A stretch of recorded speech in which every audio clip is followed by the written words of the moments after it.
What's up, guys? It's your pal the Mothman491 here. Welcome to episode number 2 of the top 10 Final Fantasy characters of all time. We're going to be doing number 9 on the list today, Vincent Valentine. Now, Vincent is actually just an optional character in Final Fantasy VII, but definitely one of the most important. At no point in time do you have to encounter Vincent, but you're going to be glad that you did. So, thank you for watching. I appreciate all the views and comments on the Kefka Palazzo video, which was episode number 1 in this series. And, enjoy. Physically speaking, Vincent Valentine appears as a man in his late 20s. However, the Final Fantasy Wiki page claims his actual age is 57 as of the time of Final Fantasy VII, 59 in Advent Children, and 60 in Dirge of Cerberus. The page also lists Vincent's birthday as October 13th, 1950. Placing the world of Final Fantasy around the year 2007.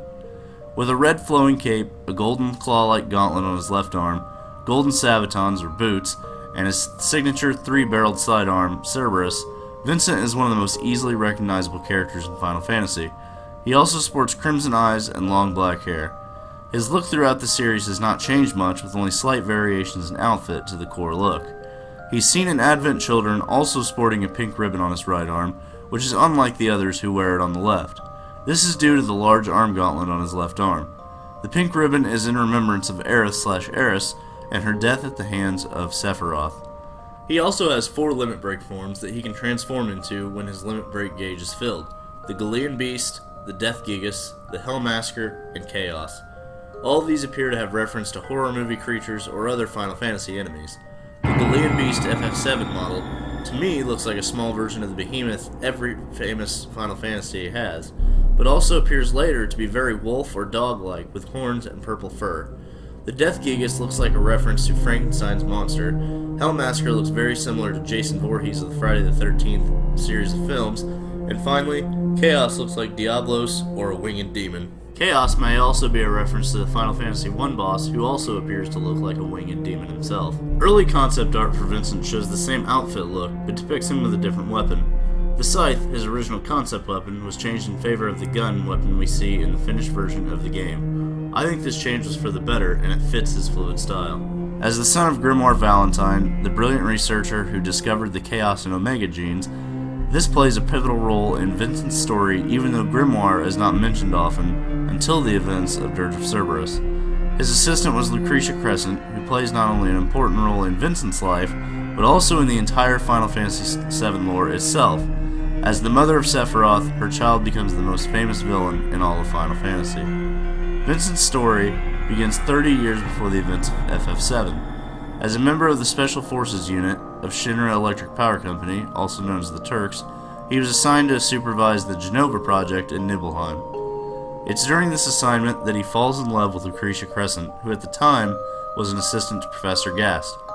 During this time, Vincent also discovered that Lucretia had connections to his father, Grimoire Valentine, and due to her feeling guilty over his death, begins to distance herself from Vincent. Lucretia decides instead to become an item with Professor Hojo. Lucretia and Hojo's unborn child Sephiroth would be used later as a subject for the Genova experiment. Vincent, who was still very much in love with Lucretia, objected to the experiments as they had made her very ill. He was disgusted by the fact that Hojo so willingly used humans and an unborn fetus as mere test subjects. The argument could be made that had Vincent not let his love for Lucretia cause him to act irrationally, he may have never been infected by the monster he hides within him. Confronting Hojo in the mansion laboratory, and after a heated exchange, Hojo proceeds to shoot Vincent in the chest. This left Vincent in a coma-like state and allowed Hojo to perform experiments on his lifeless body.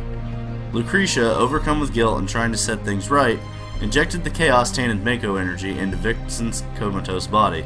Due to Hojo's experiments prior to this, Vincent was capable of withstanding the horrible transformation his body would undergo. Chaos, a mysterious entity with horrible unseen power, was considered unstoppable. It was stopped, however, by the proto-materia, a rare one-of-a-kind materia, when it interacted with Vincent's chaos-infused DNA. Lucretia had discovered this materia alongside Grimoire, and thought that the planet created the proto-materia as a sort of failsafe for Chaos. She inserted it into his chest to let Vincent have a certain type of control over Chaos, although he never was able to fully control it. Another side effect of the experiments Hojo conducted on Vincent He was gifted with superhuman abilities such as regeneration, shapeshifting, and increased strength and speed. Vincent did not take well to this new form upon awakening from his coma-like state.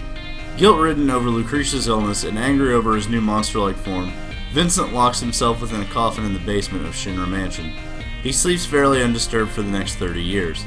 In the PSP prequel, Crisis Core, Zack Fair hears groaning from a coffin inside Shinra's mansion's basement. Upon opening the coffin, he finds Vincent sleeping, but not wanting to disturb this sleeping man, Zack replaces the coffin's cover and leaves Vincent to his fate. This brings us to Final Fantasy VII. The party doesn't necessarily have to encounter Vincent, which makes this character that much more interesting to me. At no point do you have to encounter him, but for this video's sake, let's say that as the party, you do. Locked away in Shinra Mansion in Nibelheim, the party awakens Vincent from his slumber. Cloud informs him of the fate of Sephiroth, which he remembers as the child of his love Lucretia. Upon learning that the party will attempt to find Hojo, Vincent plans to exact his revenge on the professor.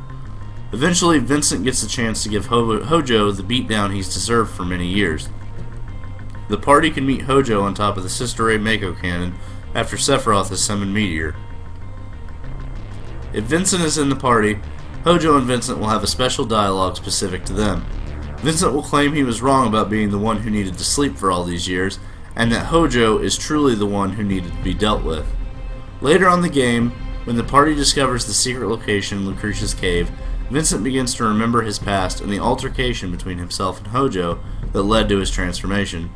Lucretia is actually discovered inside the cave, and upon questions about her child Sephiroth, Vincent just cannot bring himself to tell her the truth.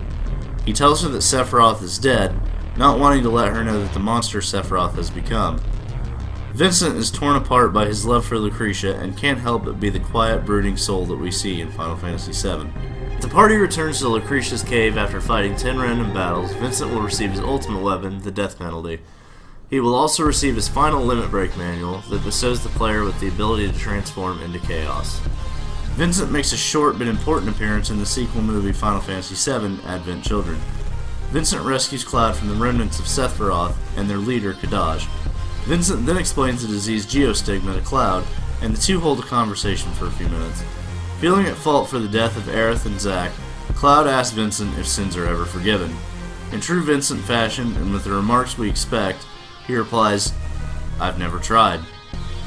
When Bahamut's sin attacks, Vincent rejoins his long-lost allies in the fight for the town's survival.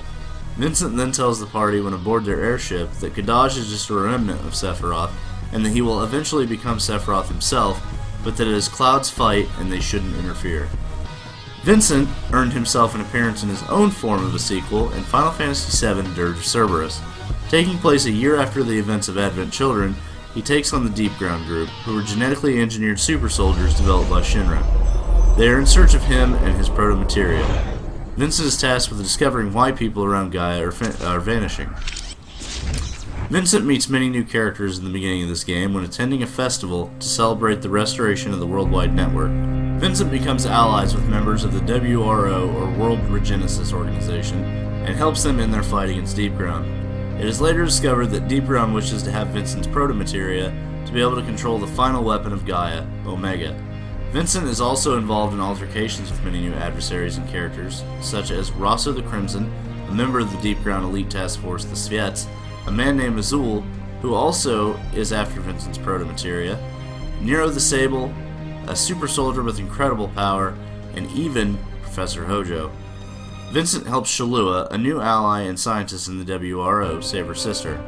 Shelk, at one point, who is mentally broken after 10 years of torture at the hands of Deep Ground, is fought by Vincent and is actually sedated and rescued and brought back to Shalua.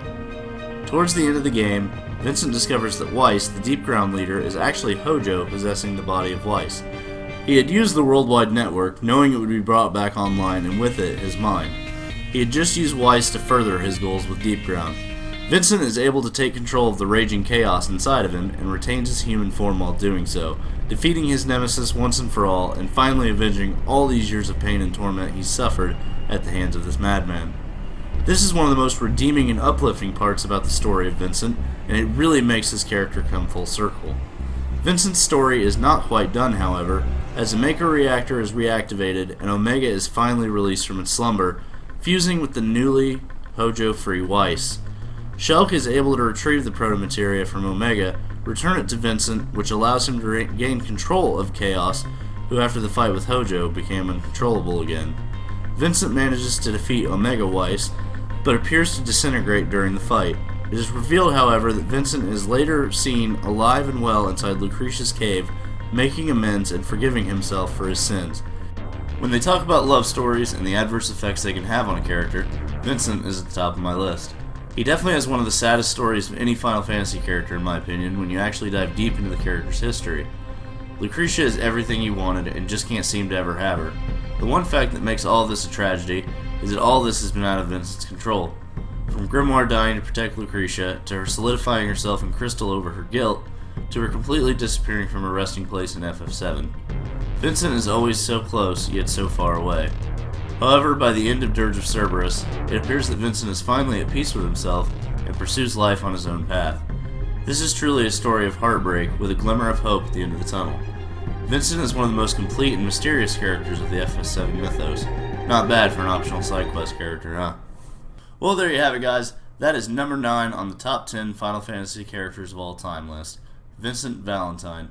Now, I really enjoyed doing this video, and I put a lot of work into it, did a lot of research, got a lot of video clips for it, so I definitely appreciate you guys watching this.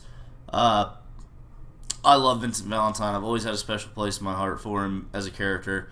I think it's awesome that he's a side quest character because that just makes him so much cooler, that he's so important to the story. Don't forget to hit me up on Twitter, Instagram, and Facebook. Those links will be down below.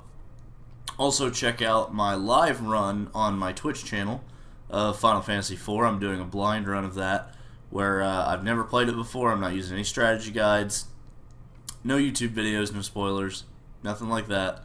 So check that out. That link will also be down below. But thank you for watching. Don't forget to subscribe for more content. And as always, stay awesome. I'll see you in the next video.